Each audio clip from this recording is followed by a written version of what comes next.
görenin vay, yasmakta yağsır gelin. Şiddet yaptık sıyırdım, gelle gönlüm sadeyle.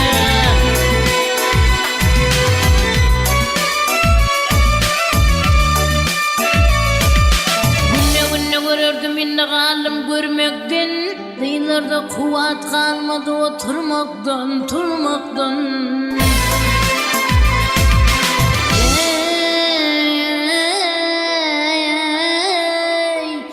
İkimize gelmek yazıbeydi bir artık gelmekten. Şemşat yatık sıyırdım vay, gelle gönlüm sadeyle.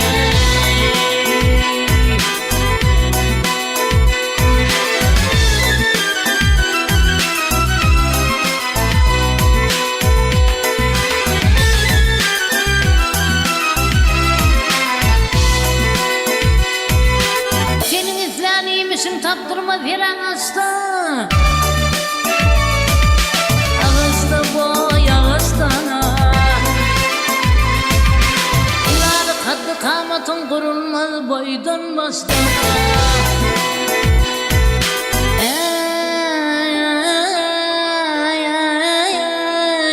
Darap darap koyuversen akıllı pusta pusta.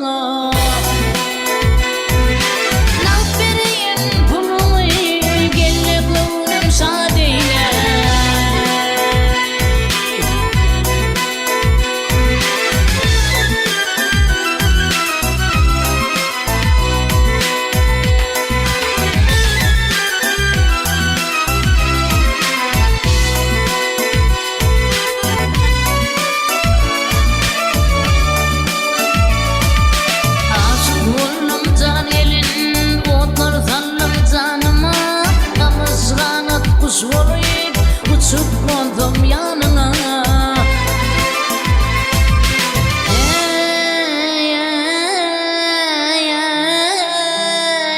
Eğer bir dil yetirse ödüm kalacak kanına.